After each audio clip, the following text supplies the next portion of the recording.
నమస్తే. ఈవేళ ఫిబ్రవరి 28 అంటే సైన్స్ డే. కాబట్టి అందరికీ హ్యాపీ సైన్స్ డే. భౌతిక శాస్త్రంలో నోబెల్ ప్రైజ్ సాధించినటువంటి మన ఏకైక భారతీయుడు సర్ సివి రామన్ గారు తన రామన్ ఎఫెక్ట్ అనే థియరీని ప్రకటించిన రోజు ఈ ఫిబ్రవరి 28 కాబట్టి ఈరోజు మనం సైన్స్ డేగా జరుపుకుంటాం. మన రాజ్యాంగంలో 51AH అన్న ఆర్టికల్లో రాశారు, it is the duty of every citizen to develop the scientific temper, humanism, spirit of enquiry and reform అని అద్భుతమైన మన బాధ్యతల్లో బాధ్యతగా చెప్పారు సైన్స్ని. అర్థం చేసుకోవడం, ఆచరించడం, ప్రచారం చేయడం కూడా ప్రతి భారతీయుడి యొక్క బాధ్యత అని గొప్పగా చెప్పారు. అసలు సైన్స్ అండి, ఇది తనదైన పద్ధతి అంటూ ఒకటి ఉంటుంది. అసలు మాకు నచ్చిన విషయం ఏమిటంటే, ఎంతో కాలంగా వస్తున్న నమ్మకం అని కానీ, ఎంతోమంది నమ్ముతూ వస్తున్న నమ్మకం అని కానీ సైన్స్ నమ్మదు. తనదైన పద్ధతి ఒకటి ఉంది. అదేమిటి?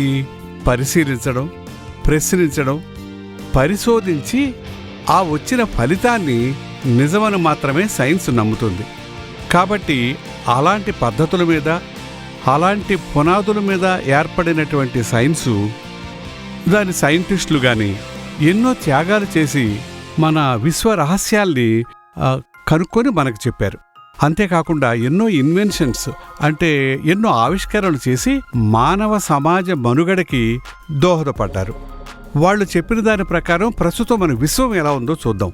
ఇది 1450 కోట్ల సంవత్సరాల క్రితం బిగ్ బ్యాంగ్ అనే థియరీ ద్వారా, అనే ఒక ప్రక్రియ ద్వారా ఈ విశ్వం ఆవిర్భవించిందని, ప్రస్తుతం ఈ విశ్వం 9,000 కోట్ల కాంతి సంవత్సరాల వైశాల్యంలో విస్తరించి ఉందని, ఈ విశ్వంలో అనేక గెలాక్సీలు, నెబ్యులాలు, గుంపులు, నక్షత్రాల గుంపులు ఉన్నాయని, ప్రతి గెలాక్సీలోనూ కొన్ని కోట్ల నక్షత్రాలు ఉన్నాయని, అలాంటి నక్షత్రమే మన సూర్యుడు అని, సూర్యుడు చుట్టూ తిరుగుతున్న 8 గ్రహాల్లో ఒక గ్రహం మన భూమి అని, అలాగే భూమి చుట్టూ తిరుగుతున్న ఉపగ్రహం చంద్రుడు అని. ఇది మనకి సైన్స్ చూపించినటువంటి విశ్వం యొక్క నమూనా. దీనిని అంత తేలిగ్గా తెలుసుకోలేదండోయ్. ఈ విషయాలు తెలుసుకోవడానికి ఇందాక చెప్పాను కదా, ఎంతోమంది సైంటిస్టులు ఎన్నో త్యాగాలు చేయడం మూలంగానే మనకి ఇవన్నీ అర్థమైనాయి. ఉదాహరణకి ప్రపంచం అంతా నమ్ముతున్న సిద్ధాంతం ఒకటి ఉండేది. ఏమిటది? సూర్యుడే భూమి చుట్టూ తిరుగుతున్నాడని. ఇప్పుడు కూడా చాలా మంది నమ్ముతున్నారు. చూస్తుంటే ఉదయించడం, అస్తమించడం ఉంది కాబట్టి భూమి చుట్టూ సూర్యుడే తిరుగుతున్నాడని అనుకోవడం సహజం. కానీ అది కాదని, భూమే తన చుట్టూ తాను తిరుగుతూ సూర్యుడు చుట్టూ తిరుగుతున్నాడనే సూర్యకేంద్ర సిద్ధాంతాన్ని కోపర్నికస్ ఎంతో కష్టపడి కనుక్కున్నాడు. అయితే అతను చాలా మా మతానికి వ్యతిరేకంగా చెబుతావని భయపెట్టారు, శిక్షలు వేశారు, అది వేరే విషయం.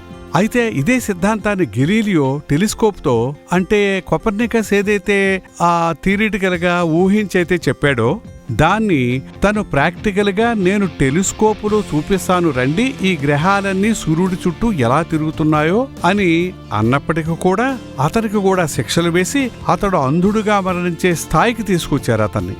ఇదే సిద్ధాంతాన్ని బ్రూనో అని అతను గొప్ప సైంటిస్ట్, అంతరిక్ష పరిశోధనలు చేశారు వీళ్ళంతా కూడా. ఆయన కూడా విశ్వం పరిమితంగా లేదు, సూర్యుడు భూమే కాదు, ఇది అనంత విశ్వం, ఎన్నో గెలాక్సీలు, ఎన్నో నక్షత్రాలు, అది అంతులేని స్పీడ్తో విస్తరిస్తుంది అన్న విషయాన్ని తను బ్రూనో చెప్పినందుకు ఎంత క్రూరంగా అతనిని నడి రోడ్డు మీద సజీవంగా దహనం చేసి చంపేశారు.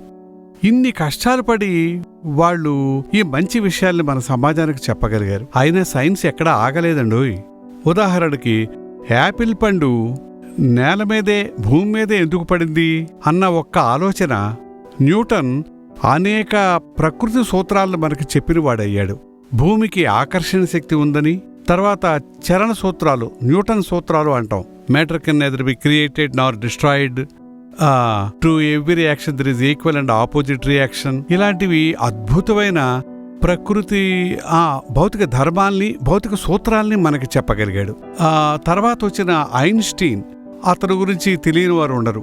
అతను ఎంత గొప్పవి చెప్పాడంటే, అతను థియరీ ఆఫ్ రిలేటివిటీ అని ఒక సాపేక్ష సిద్ధాంతాన్ని కనిపెట్టి చెప్పగలిగాడు. తర్వాత ప్రతి వస్తువు పదార్థమే శక్తి అని ఒక అద్భుతమైన భౌతిక ధర్మాన్ని చెప్పగలిగాడు. E=mc² అని ఒక మహాసూత్రాన్ని చెప్పగలిగాడు. అతను ఇక భూమి మీద ఇప్పటి వరకు పుట్టిన వాళ్ళలో అంత తెలివైన వాడు లేడని ఒక సర్టిఫికెట్ కూడా ఉంది.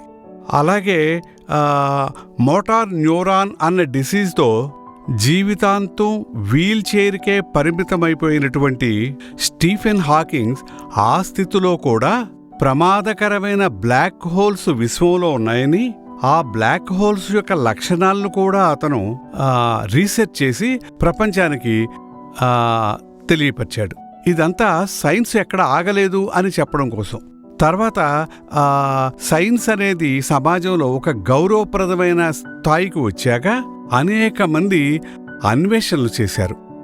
ఉదాహరణకి గూటెన్బర్గ్ అన్నతను ప్రింటింగ్ ప్రెస్ కనుక్కొని ఉండకపోతే మనకి ఇంకా ఎన్నో సంవత్సరాలు పట్టుండేది పుస్తకాలు చదవడం అన్న అలవాటు రావడానికి.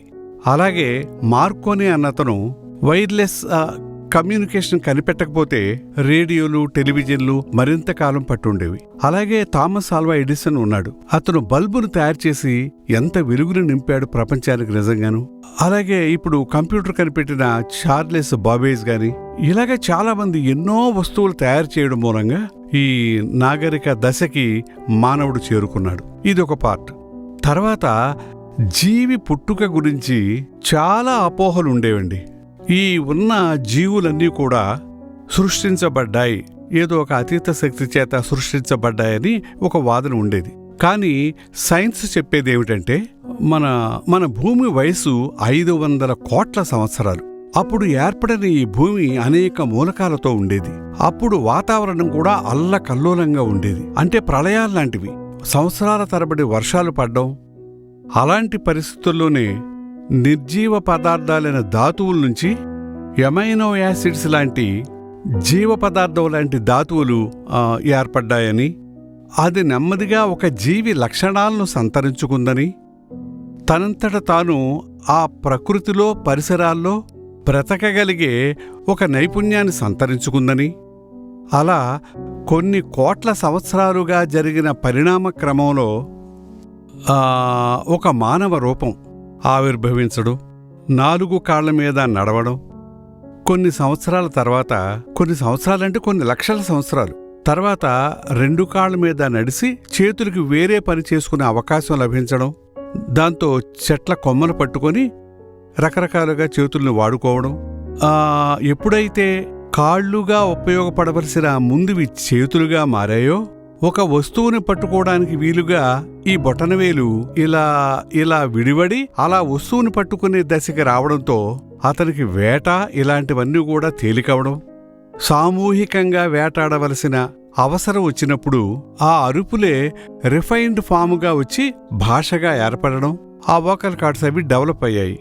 అలాగే నిప్పును తయారు చేసుకోవడం, నిప్పులో కాల్చిన ఆ జంతువుల్ని ఆ మాంసం తినడంతో మంచి శక్తి రావడం, దాంతో మెదడు కూడా బాగా డెవలప్ అవడం, ఇలాగా అనేక రకాల కారణాల రీత్యా ఇవాళ ఉన్న మన హోమోసెపియన్స్ అనే ఒక ఆధునిక మానవుడు పరిణామక్రమంలో ఆవిర్భవించాడని సైన్స్ చెబుతుంది. దానికి అనేక ఆధారాలు కూడా చెబుతుంది సైన్స్. అయితే ఈ ఆధునిక మానవుడు వచ్చాడు, ఇక ఏ సమస్యలు లేవని కాదు. ఇతని వెంటనే వెన్నాడుతుండే అనేక రోగాలు.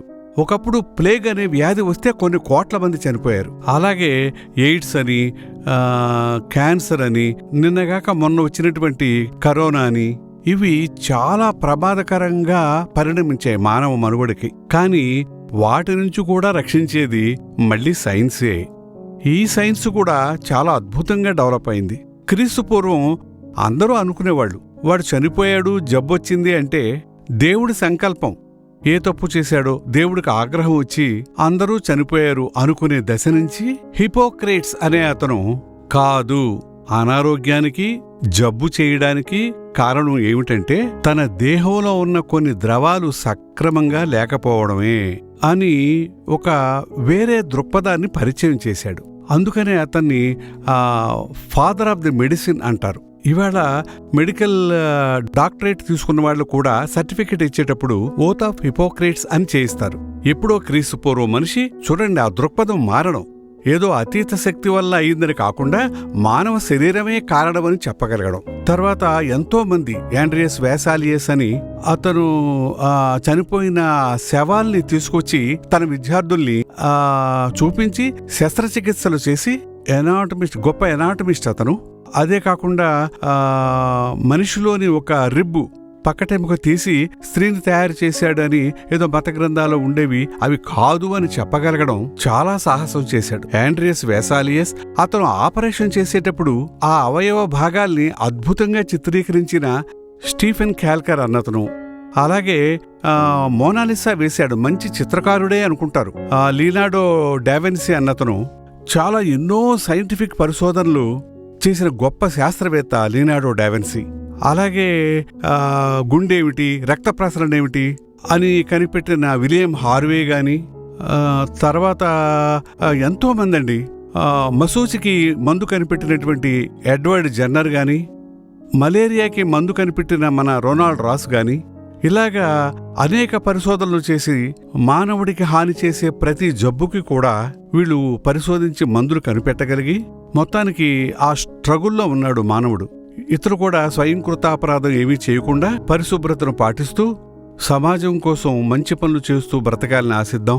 ఈ సైన్స్ కూడా చాలా ర్యాపిడ్గా డెవలప్ అవుతుందండి. ఇవాళ ఆర్టిఫిషియల్ ఇంటెలిజెన్స్ లాంటివి కూడా ఉన్నాయండి. అవి ప్రైవేటు వాళ్ళ చేతుల్లో గాని వెళితే వాళ్ళ స్వార్థానికి సమాజం ఎంత బలి అయిపోవలసి వస్తుందో ఒకసారి గమనించి మనం సైన్స్ని ఎంకరేజ్ చేద్దాం. అలాగే సమాజ శ్రేయస్సు దృష్ట్యా అది మన అధీనంలో ఉండేటట్టుగా కూడా చూసుకోవాలి. కాబట్టి ఇది సైన్సు మనకు చేసిన ఉపకారం గురించి ఈరోజు మీతో ముచ్చటించుకునే అవకాశం దొరికింది. Happy science day once again. Thank you.